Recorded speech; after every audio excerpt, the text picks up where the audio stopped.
Dennis, Sukhinder, thank you so much for being here. Since we're talking about complexity, I wanted to start with what I hope will be a simple question, but maybe won't be.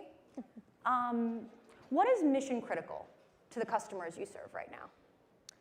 You want to start? Yeah, so what is mission critical for us is preserving the connection that our customers have with their customers or their employees while injecting new technology, new capabilities like AI.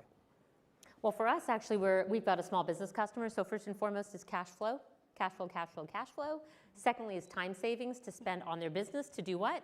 Generate cash flow. So, I mean, that is the way, and then third, a distant third would be, but an important third would be the intelligence on how to grow. Now, where do you see unnecessary complexity in organizations today? Well, what does that look like? What does that even mean? Let's define some terms here. Well, we were talking about this earlier. I think part of the complexity that comes in is the way that our industry, the software industry, has sold software over the last decades.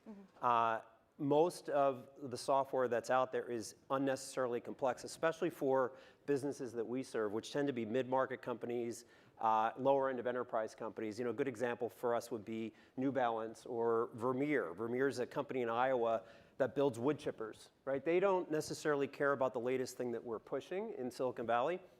They need results. They need to grow their business. They need to serve their customers. So we see a lot of complexity in the software industry. About 20% of software that's sold is totally wasted.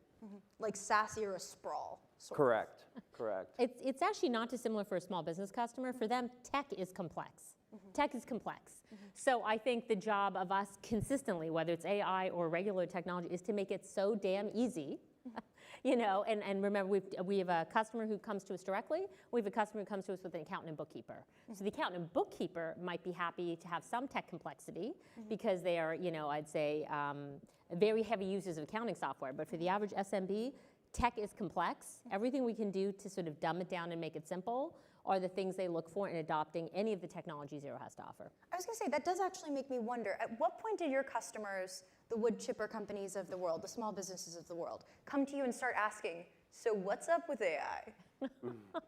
Well, I think most of our customers have tell us two things. Number one, in our own surveys, of course they are using the consumer version of AI.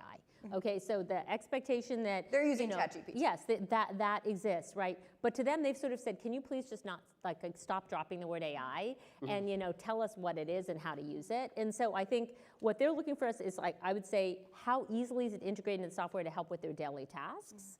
But I don't think they come to us looking for AI, other than, please, for God's sake, tell us what it means for us.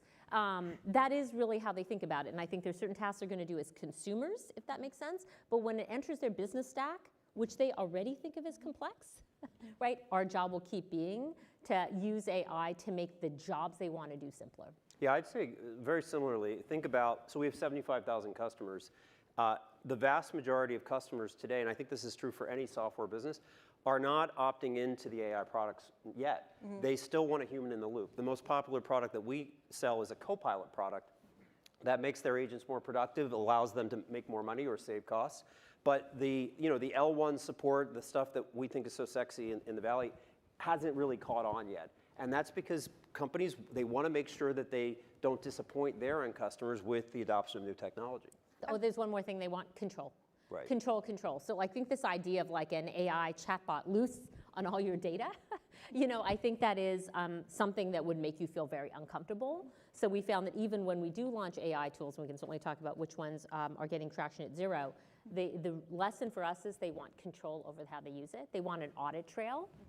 Again, think about what we do. It makes it, it's very obvious that you would want to what exactly did you just do, and how do I know it's accurate? So you can track it. Yeah, so you can track it, and by the way, you can undo it. That is actually pretty important for them. Well, I was going to say, what are you seeing get adoption? Yeah, so look, we've done the classic hierarchy everybody has. I'm sure Dennis runs a company that is in customer support. first of all, we went to customer support first, natural language queries over how to onboard, how to get the product to give you support. That's an obvious, easy kind of table stakes. In our business, you'd imagine auto bank reconciliation, and then A famously difficult process. Pardon me? A famously difficult process. A famously difficult process. That is an example of a feature we just rolled out where it's like, it's just done for you. So, but even that has, if you think about it, long before there was Gen AI, there was traditional AI. So, that starts with auto-suggesting a category. So the next step is to auto-do it for you. But that even there, they've been on a path with this for the last 20 years, if that makes sense. Going from, doing it themselves on the software to auto-suggest to now we'll do it for you. And by the way, here's the audit trail. And if we're not sure, here's the items left for you to reconcile. So I think now we're trying more advanced things, but that for us would be the heart of the product in bank reconciliation. For us, it's about making getting the agent up to speed much faster. The turnover, whether it's IT agents or customer support agents, is very high. And so training a rep takes a lot of time, getting them up to speed takes a lot of time. AI can actually accelerate that. It can also make the reps' answers more accurate, which ultimately leads to better customer satisfaction. So what we're seeing is that auto-suggest, auto-summarize, those basic features are what our customers are actually using today. And one other thing, Allie, you asked what they're using. So this is interesting to us. So we, of course, have reasoning in our new chatbot called Jax. And so you would go from summarizing content to reasoning. We demoed at a recent recent customer conference the ability for Jax to answer a question like, should I buy or lease a van? But the feature that got celebrated on stage was the fact that we have OpenAI integrated into Jax, so you can ask a tax research question from the open web on Xero. So that's really interesting. You demo, should I buy or lease a car? Like very advanced reasoning. And yet the cheer goes to, oh, I can ask a tax question inside of Jax. So that tells you something about the dichotomy between what we're all showing and what maybe where our customers are at. Well, it's funny. I was going to ask you, what do customers absolutely not want from AI? But it actually sounds like part of it is that they don't want it to be hard and they don't want to talk about it that much. Is that fair? That's totally fair. And I think the control point is really important. They want to know that the answers that they are giving, that an L1 agent is giving ultimately to their customers are correct. It's simple, but that's actually very hard. Yeah, and I think they want it, I think they want to be intuitive. So as I said, remember auto bank rec was, the predecessor to that is auto categorization suggestions. Like, we think this transaction is this category. The predecessor to asking Jax a question on support was asking an agent. I mean, it's probably not a surprise that maybe the things they find intuitive might be easier starting points for them than the things that we all think, like, this is whiz bang. Like, I mean, I love the advanced reasoning on Jax. I think it's super cool. We all think it's super cool. We all think it's super cool. It's not what they're looking for. Exactly, but I think for them it has to be intuitive is the word I'd keep coming back to. And again, I think what Dennis and I share in common is our customers don't live in Silicon Valley. We have 4.5 million subscribers around the world that are small businesses in 180 different countries. And I think for them, AI needs to be translated into something that makes absolute sense for their business. And by the way, I think we both share a customer who's also pretty wise on the value for what they want to spend their software dollars on. So I don't think we want you just dropping a buzzword called AI out of the sky and being like, well, look, you've got this next shiny thing. We're not quite sure what it does, but read the Wall Street Journal. Or Fortune, God forbid. Thank you. Thank you. I'm so sorry about that. Thank you. Thank you. I forgive you. I forgive you. Read Fortune. I forgive you. Yeah. Dennis, you look like you were having a thought. No, I was just Laughing at my Nice faux You pas. were laughing. So I was going to say, one thing they don't want is there's this notion of, hey, we'll send a forward deployed engineer into your place of business, we'll learn what's going on, we'll develop AI for specific use cases, and you'll see value in 6 months. They absolutely don't want that. They want, like, at least the mid-sized companies, the smaller enterprise companies, they want the AI to work right out of the box. They want it to be able to see it demonstrated within weeks, and that's really not what the industry has provided. We're going to open the floor to questions shortly, but I wanted to ask each of you, what is one real AI use case that you can talk about here in incredible specificity where you have seen ROI for a customer? Well, I'll go back to the Wood chipper? yeah, I would go. I mean, look, I'm obsessed with the wood chipper. Well, I think what's cool about the wood chipper companies, they've been around 100 years. So they produce products for the agricultural industry that are indispensable for that industry. But at the same time, they're a modern enterprise. They have 5,000 employees. They have manufacturing all around the country. They have complex interactions with their customers. And the products that they sell now are software enabled. So they're actually quite complex. And their product catalog is quite big. So imagine you are working at that company, you get a question from a customer, you get a question from an employee about one of the hundreds of products and a very specific functionality. It's impossible to know all of that. What our product does is it's already trained on all of the product manuals, all of the IT infrastructure in that organization. So an agent sitting there with a very complex question, in the past it would take hours or perhaps days to research the answer to the question. They can answer that question because there's a suggestion right there that's coming from the AI that already knows everything about everything that they built. That's real value to that customer, and that's why they're paying us. And for us, I'll come back to that auto bank rec example. The reason I really like it is because it's the core of our product. So in launching auto bank reconciliation, and by the way, it's in beta, we're very careful because we want to launch it without hallucination or lowering the chance of hallucination and with higher accuracy. I think what we're seeing back in the beta feedback is very much like, wow, you used to help me do it.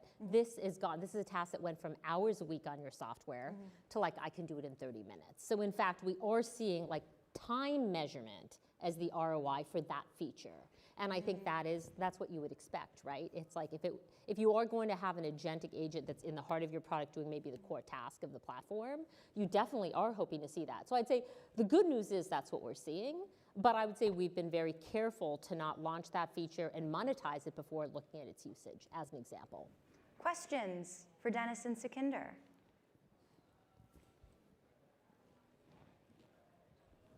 Yes, your name and organization, please. Hi, Margaret Tan from Kiseta. So I'm building an AI agent for automating workflow for aviation programs. So in an industry that has a lot of regulations, and you just mentioned about the, auditing, right, and compliance, I do think we have a lot of industries that are very compliance heavy. Like, how do we navigate through those? Do you think AI is adding value to it? Or like, when we have more and more AI making decisions, like in an automated workflow, like how do we manage through auditing? Yeah. So look, I think those are great use cases. We have a number of organizations in the aviation field that are customers of ours. And one of the reasons for that is the complexity of the regulation of tracking things like parts and how those parts flow to specific airlines, specific aircraft. That's super detailed work that you need to have a system of record, and you need to apply AI to that to help an agent that's trying to actually get something done for their customer. So there's a lot of opportunities in all of those spaces. I wouldn't say that regulation precludes AI at all. It actually it enables you to create really interesting businesses for customers that are living in that kind of regulated environment. But I think there are two critical things, I'm sure you would agree. Number one is an audit trail. So this is right. So this promise of AI where it's just done for you. Again, when we listen to our customers, because we play in areas like tax, right? First of all, there's a higher burden on accuracy, and I think this can be a competitive differentiator. There are many Silicon Valley startups that launched, as I said, bank rec is a perfect example, like raise money on the feature of bank rec. And we waited to launch it until we felt like it had lower hallucination, more guardrails, higher accuracy. Because for our customers, these are workflows that lead to things like tax. So I think an audit trail is very important, and think about the fact that whatever your fine-tuning is of large language models with your own, let's say, proprietary data sets, how do you create a higher level of accuracy as part of the promise for your technology? I think that's quite important in some of these areas, plus the audit. If there are no other questions, I would like to tell you about a personal nightmare I have. Oh no, okay. Okay, so there is a version of things where AI reduces complexity. There is another version of events where SaaS sprawl has AI sprawl on top of it. And then we have a technological, bureaucratic software behemoth in organizations that we never needed in the first place. Sukhinder, you're already like, where is she going with this? But how do we avoid that? How do we make sure AI does actually reduce complexity? Yeah, so look, I can give you maybe the answer for a small business, at least the way we think about it. So first of all, I think a small business buyer, which is distinct from Dennis's buyer, a small business buyer wants you to make it simple. So the version of AI sprawl for a small business, I think, is everybody is marketing me a feature. Somebody is marketing me bank rec.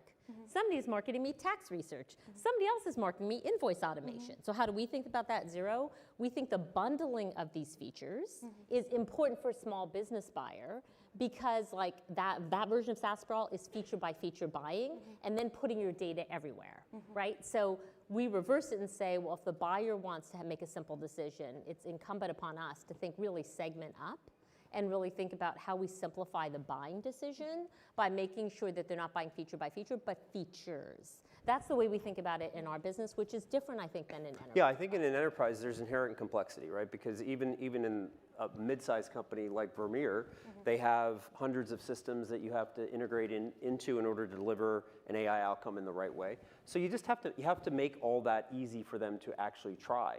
You have to think in the background, how do I engineer a product that integrates with a complex back end and allow it to get up and running at the push of a button instead of relying on professional consultants to get it up and running. So I think there is a role for software that does that, and that is a very different approach than what the industry has typically taken. I was going to say, we're winding down here, and I'd like to end by going back in time a little bit. You two know each other, I understand, for quite a long time. Goes back to the dot-com era. What do you think is true from the dot-com era and the dot-com bubble that is still true today, and what do you think is different? So I think right now we have a massive investment cycle in infrastructure, and you saw that back in 2000 with the global crossings of the world investing tons in fiber, and the thesis was that fiber was forever going to be limited, and that if you owned the fiber, you owned the economics of the internet or had a big right to play. And that turned out to be totally not true, because you could get, with technology advancements, you could get more out of the fiber that you had, and the players who won were the application providers who actually had a relationship with the customers. And I think you're seeing the same thing here, with tons of money going into infrastructure, going into data centers, going into chips. The companies that have been first have had the virtue of not having a lot of competition, so the economic gains are huge. But that's changing rapidly, right? You've got Google out there now competing with NVIDIA. You've got Facebook designing its own chips. So I think all of these bottlenecks eventually are reduced, and the infrastructure becomes a layer that we all access, but the value is going to be on the applications that actually deliver value for small businesses and large businesses. Sukhinder, you get the last word. Yeah, Dennis and I lived similar eras. I think all of what he said is true. The one thing I'll add is what I came to previously. I think we are seeing a cycle where there are hyperscalers, and there are people who are also, there are people building, I'd say, sustainable business models, and there are people who are building companies on singular features. And I remember that about the dot-com bubble as well.